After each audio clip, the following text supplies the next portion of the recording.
Estaba sentada en la parte trasera del salón de baile cuando la novia levantó su copa de champán y dijo: «Lo salvé de esa mujer rota». La gente se rió, de verdad se rió, algunos tintinearon copas, otros asintieron sonriendo como si acabara de contar el chiste de la noche.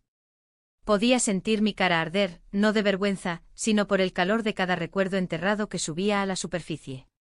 Se me revolvió el estómago, pero permanecí sentada. No lloré, no me inmuté. Entonces, a través del brillo y el ruido, una camarera se adelantó. Se movía lentamente como si caminara por el agua. Llegó al centro de la sala, justo al lado de la mesa principal, y sin decir una palabra, se quitó la gorra, la sostuvo en la mano y miró directamente a la novia.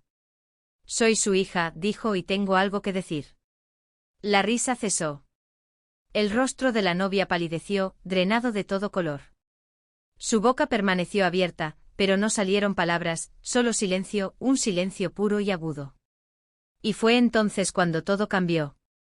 ¿Alguna vez has tenido esa sensación visceral de que no deberías estar en algún lugar, ese tirón en el pecho que te dice «date la vuelta»? Esa era yo, sentada en mi coche fuera del Hotel Rie Wood Grand, agarrando una invitación color marfil con ribetes dorados y manos temblorosas. Llegó por correo hace un mes sin remitente solo mi nombre, Amara Lane, escrito en una caligrafía pulcra que no reconocí. Casi la tiro. ¿Quién envía la invitación de boda de un exprometido a la mujer que dejó atrás? Al principio pensé que era un error. Luego pensé que tal vez era una extraña rama de olivo o una prueba. Pero la verdad, en el fondo sabía lo que era: un anuncio, una advertencia, una forma de asegurarme de que supiera que Gavin Ree, el hombre con el que pasé 6 años construyendo una vida, me estaba borrando oficialmente. No lo había visto en 3 años, no desde que dejó nuestro apartamento en medio de la noche después de que perdí al bebé. Ni siquiera miró hacia atrás, solo dijo que ya no podía vivir en la tristeza, empacó una bolsa de lona, dejó una nota y desapareció. Pero no solo me dejó a mí, la dejó a ella también, a Laia, su hija de una mujer que se fue años antes de que nos conociéramos. Ella tenía 5 años cuando vino a vivir con nosotros. Desde el momento en que me tomó la mano y me llamó mamá, dejé de ser solo alguien que amaba a Gavin. Me convertí en alguien que le pertenecía a ella. Y cuando Gavin se fue, Laia se quedó, no por accidente, por elección. Durante meses fui una cáscara. Despertar se sentía como arrastrarme a través del cemento. El silencio en nuestra casa era insoportable. Cada foto, cada canción, cada rincón del apartamento contenía ecos de una familia que apenas tuvo la oportunidad de existir. Hubo días en que ni siquiera podía levantar el teléfono. Dejé de contestar a mis amigos, dejé de mirarme en los espejos. Pero aún así preparaba el almuerzo de Laia, todavía le trenzaba el pelo, todavía la ayudaba a estudiar para los exámenes de ortografía mientras trataba de que no me viera llorar. Una noche estaba sentada en el suelo del baño, temblando después de otra llamada de un cobrador de deudas, cuando Laia llamó a la puerta. Tenía 10 años, apenas me llegaba a las costillas. Abrió la puerta, se sentó a mi lado y me entregó un sándwich de mantequilla de cacahuete. «Olvidaste comer», dijo. Creo que ese fue el momento en que me di cuenta de que no estaba sola. Y si ella no se rendía conmigo, yo no podía rendirme conmigo misma. Me tomó 2 años de terapia, trabajos ocasionales y noches leyendo libros de autoayuda para volver a sentirme humana.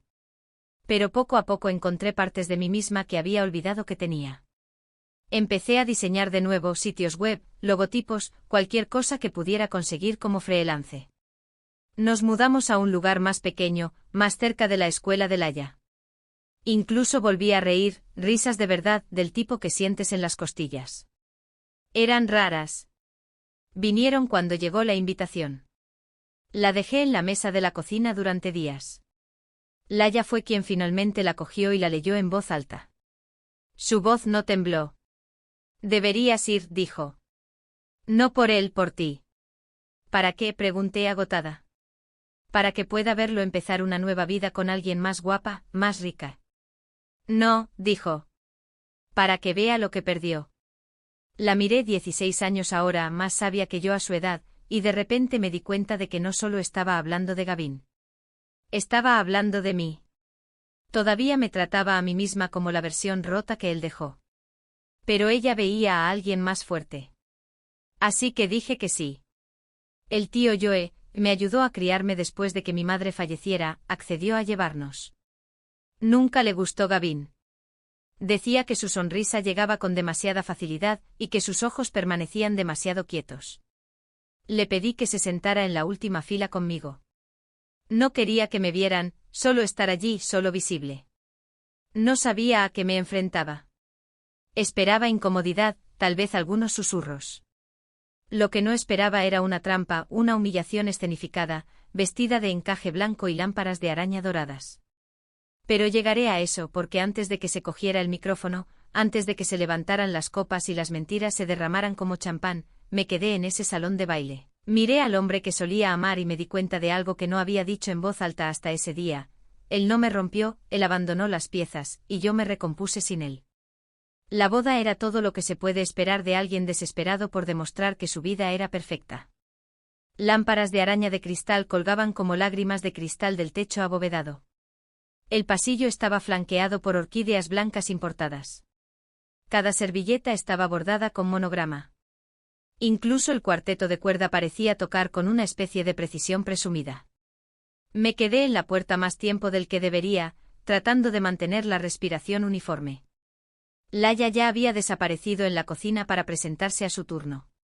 Había aceptado un trabajo con el servicio de catering, jurando que no tenía nada que ver con querer vigilarme, pero yo sabía que no solo estaba allí para servir canapés. Estaba allí para protegerme de la manera feroz y silenciosa que siempre lo había hecho. Vi al tío Joe cerca de la parte de atrás, ya sentado. Me hizo un breve gesto con la cabeza que decía, lo estás haciendo bien, incluso si se siente como un infierno. Me deslicé en el asiento junto a él, crucé las manos sobre el regazo y traté de no mirar hacia el altar. Pero lo vi, a Gavin. Parecía casi exactamente igual, hombros anchos, esa estúpida media sonrisa practicada. Estaba dándole la mano a alguien, sosteniendo un whisky en la otra. Si no lo conocieras, pensarías que era cálido, magnético. Pero yo conocía la distancia silenciosa detrás de esa sonrisa, la forma en que usaba el encanto como armadura. Sabía cómo se veía la noche que se fue, ojos superficiales y silencio, ni una sola mirada hacia atrás. Entonces la vi a ella, serena. Velo, todo de seda blanca, y brillante cabello rubio. Risa que era un poco demasiado fuerte, un poco demasiado puntiaguda. Se inclinó hacia Gavin como si estuviera posando para la portada de una revista. Cada movimiento parecía coreografiado para decir, mira lo que tengo, mira lo que ella nunca podría ser. Intercambiaron votos frente a un arco floral gigante. La voz de Gavin no vaciló ni una sola vez. Mantuve la cabeza baja, mordiéndome el interior de la mejilla, solo para mantenerme con los pies en la tierra. La multitud aplaudió cuando se besaron. Serena se volvió hacia los invitados, radiante como si acabara de ganar algo. Entonces comenzó la recepción. Las copas tintinearon, los camareros fluían como un reloj a través de la multitud, la gente reía, chismorreaba, admiraba los vestidos de los demás. Me senté en silencio bebiendo agua obligándome a estar presente. Laia pasó una vez con una bandeja de bruschetta. Nuestros ojos se encontraron por un breve segundo. Me guiñó un ojo.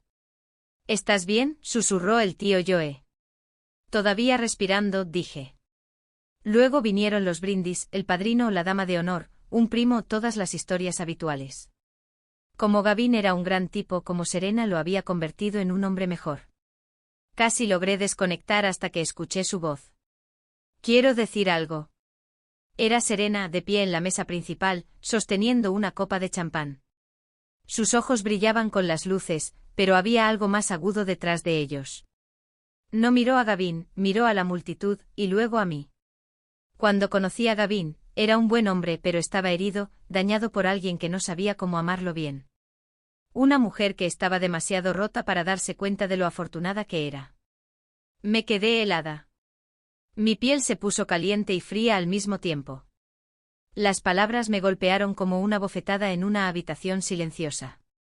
Casi lo arruina, continuó Serena con una risa tan ligera que me revolvió el estómago.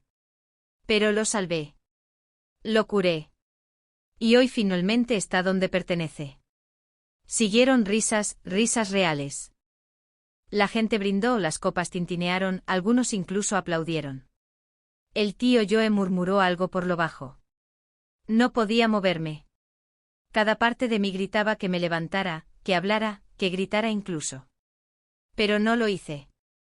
Simplemente la miré fijamente a esta mujer que no sabía nada de las noches que sostuve la mano de Gavin mientras lloraba por perder la custodia de Laia. Nada de las mañanas que me levantaba temprano para escribir cartas de presentación para su búsqueda de empleo, nada de la foto de la ecografía que enterré en el fondo de mi cajón, la que nunca llegué a enmarcar.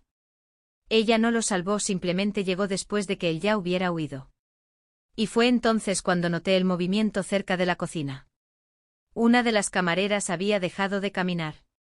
Estaba mirando directamente a Serena, con la mandíbula apretada, los puños cerrados. Era Laia. Dio un paso adelante temblorosa pero firme, y comenzó a caminar entre las mesas, entre las copas que tintineaban, directamente hacia el micrófono. Observé cómo sus hombros subían y bajaban. Luego se quitó la gorra de camarera, la sostuvo en la mano y dijo con una voz más fuerte de lo que nunca había escuchado: «Soy su hija y tengo algo que decir». La sala se quedó en silencio y supe en ese momento que la noche estaba lejos de terminar. «Soy su hija y tengo algo que decir». La voz de Laia cortó la sala como vidrio sobre mármol pulido. Cada copa de champán se congeló en el aire. Cada conversación se detuvo a media frase. El silencio era denso, confuso o eléctrico. La gente se giró en sus sillas. Algunos susurraban. La sonrisa de Serena se crispó, su mano todavía congelada alrededor de su copa. Gavin se giró lentamente en su asiento, mirando a la chica del delantal negro y la camisa blanca abotonada que acababa de desenmascarar cada mentira sobre la que había construido esta noche. Laia estaba de pie junto a la pista de baile, su gorra apretada en sus manos. Sus rizos se habían soltado de su moño. Su pecho subía y bajaba como si cada respiración tuviera que ser extraída de un lugar más profundo. «Ella no es solo la mujer de la que se burlan», dijo, su voz quebrándose en los bordes. «Ella es la mujer que me crió». Serena parpadeó confundida. «Espera, ¿qué?» «Soy la hija de Gavin», dijo Laia de nuevo. «De antes de que te conociera. De antes de que huyera. De antes de que fingiera que no existíamos». El aire cambió. Algunas personas jadearon. Vi a uno de los primos de Gavin bajar lentamente su teléfono como si no estuviera seguro de si debía seguir filmando. Laia dio un paso adelante. No estaba leyendo un discurso, esto no estaba planeado, pero era la verdad y tenía peso. Se fue cuando yo tenía 11 años. No solo a mi madre, me dejó a mí. No llamó, no escribió, simplemente desapareció. ¿Y quieres llamarla rota? Sus ojos se dirigieron a Serena, que de repente parecía muy insegura de su posición. La vi trabajar en 2 trabajos para que yo pudiera comer. La vi llorar en silencio para que yo no la oyera. Y cuando la gente me preguntaba dónde estaba mi padre, decía que estaba de viaje de negocios porque no quería que nadie supiera que eligió no amarnos. Alguien cerca del frente se tapó la boca. Un camarero dejó de caminar, la bandeja flotando en el aire. Gavin finalmente habló. Su voz era baja, cautelosa. «Laia, no aquí». «Oh, ahora recuerdas mi nombre», espetó Laia acercándose. «Cuando te envié tarjetas de cumpleaños, me las devolvieron sin abrir. Cuando te envié un correo electrónico para decirte que te extrañaba, no respondiste. Ni siquiera me bloqueaste, simplemente me ignoraste. Y ahora estás aquí, dejando que esta mujer hable de mi madre como si fuera basura». Me miró entonces, y por primera vez su expresión se quebró. No sentí lástima, no sentí venganza, sentí claridad. No era yo quien debía estar avergonzada. «Ella no te rompió», continuó Laia, su voz temblorosa pero en aumento. «Tú te rompiste a ti mismo. Y luego intentaste enterrarnos como si no existiéramos». Serena miró a su alrededor, buscando apoyo con la mirada, pero no encontró ninguno. Se volvió hacia Gavin. «¿Es esto cierto?» Él no respondió. Simplemente miró a su hija como si un extraño hubiera entrado con su última oportunidad. Laia caminó hacia mí. Cada paso que daba se sentía como un trueno en mi pecho. Extendió la mano hacia mí. Me levanté, mis dedos se entrelazaron con los suyos, y en ese pequeño gesto, algo dentro de mí que había estado dormido comenzó a agitarse. No era rabia, no era amargura, era poder. Ella no vino aquí a pelear, dijo Laia, volviéndose hacia la multitud. Vino aquí porque yo se lo dije. Porque quería que viera que ya no necesita esconderse. Luego miró directamente a Serena, tranquila, firme. No necesita ser invitada a una habitación para pertenecer a ella. Y nadie puede reescribir nuestra historia para quedar mejor. La sala contuvo el aliento. La mano de Serena temblaba alrededor de su copa de champán. Esto es una locura, murmuró. Ella solo está tratando de arruinar mi boda. Laia levantó la barbilla. La arruinaste en el momento en que la construiste sobre mentiras. Y entonces, añadí, si querías una historia perfecta, deberías haber elegido a alguien que no tuviera nada que ocultar. Pasamos junto a ellos, hacia la noche. El cielo era amplio y profundo sobre nosotros, las nubes se extendían como algodón estirado. Había empezado a lloviznar, pero a ninguno de nosotros nos importó. El tipo de tormenta que acabábamos de capear no se podía medir en el clima. El tío Joe estaba esperando junto al coche. Nos miró a Gavin todavía congelado en la entrada, y asintió lentamente. Supongo que eso es lo que llamarías un momento de micrófono. Laia se rió y yo me uní a ella. No era una risa amarga, no era forzada, era real. En ese momento me sentí ligera, no porque se hubiera arreglado nada, no porque Gavin finalmente entendiera lo que había perdido, sino porque yo sabía quién era y Laia sabía quién era, y ahora también lo sabían todos los demás. A la mañana siguiente los titulares comenzaron a extenderse, no en los tabloides o periódicos, sino de la forma en que estas cosas se mueven ahora, clips silenciosos en TikTok, imágenes granuladas de la boda publicadas anónimamente, vídeos cortos titulados «Camarera apaga el insulto de la novia con un discurso épico». No los vi. No necesitaba hacerlo. Lo había vivido.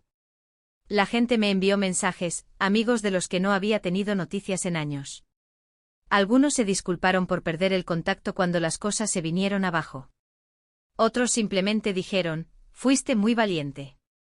Pero lo curioso es que no me sentía valiente, no de verdad, no bajo el foco de atención, no cuando Serena se burló de mí, y ni siquiera cuando Laia se levantó y dijo la verdad. Me sentía como alguien que finalmente había dejado de tratar de desaparecer. Gavin nunca hizo seguimiento, ni llamadas telefónicas, ni disculpas, ni un último esfuerzo por explicarse. Creo que sabía que no quedaba nada que explicar. Su historia estaba escrita en el silencio que siguió a su ausencia, y habíamos terminado de leerla. El nombre de Serena apareció en los círculos de cotilleos durante 1 o 2 semanas, lo suficiente como para dejar claro que se había convertido en el hazmerreír de su propia fiesta. Me enteré por alguien del lugar que se fue de la recepción temprano y nunca regresó para la despedida de la luna de miel. Aparentemente se mudó en un mes. Si rompieron o siguieron juntos, no me importó porque esta historia nunca fue realmente sobre ellos. Era sobre nosotras, Laia y yo, y en lo que nos convertimos cuando las personas que se suponía que debían protegernos se fueron. Después de esa noche algo cambió en nuestra casa. Era silencioso pero poderoso. Laia era diferente, más fuerte. Caminaba más erguida. No se disculpaba por ocupar espacio. La pillé practicando su discurso en el espejo una noche no por vanidad, sino por preparación.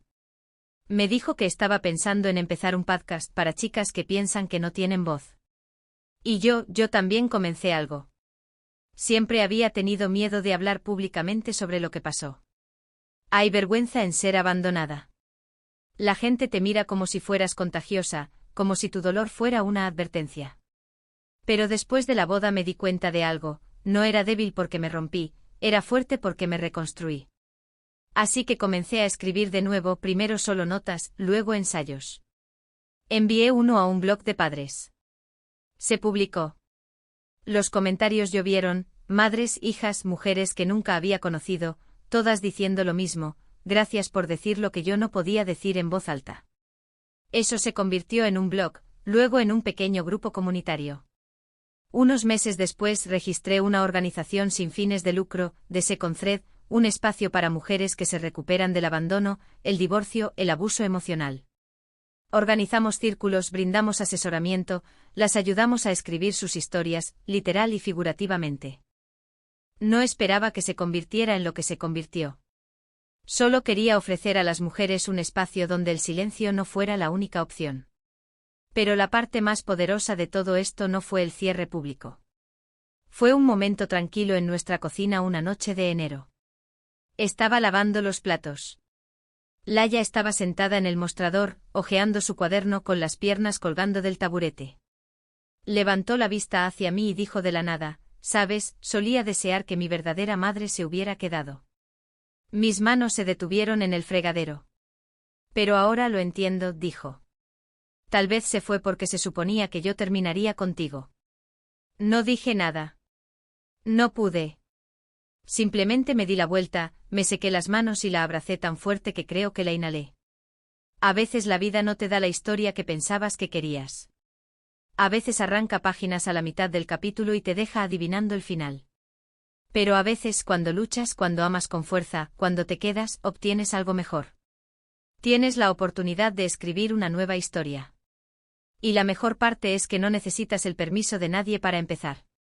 Si esta historia te conmovió, si te recordó tu propia fuerza o el poder de alguien que te apoyó cuando otros no lo hicieron, tómate un segundo y dale me gusta a este vídeo. Compártelo con alguien que necesite escuchar que estar roto no significa no valer nada, que alejarse no te hace fuerte, quedarse y sanar sí. Y si alguna vez has tenido que reconstruirte, si alguna vez has sido la que ha mantenido las piezas juntas cuando alguien más las dejó caer, deja un comentario, cuéntanos tu historia. Nunca sabes quién está leyendo y necesita tus palabras. Y oye, si quieres más historias reales que te toquen hondo, que te recuerden que no estás sola, asegúrate de suscribirte al canal. Nuevas historias se publican cada semana, y todas tratan sobre la resiliencia, la verdad y la belleza desordenada de ser humano. Gracias por vernos y recuerda, no necesitas ser invitada al cuento de hadas de alguien cuando ya estás escribiendo el tuyo.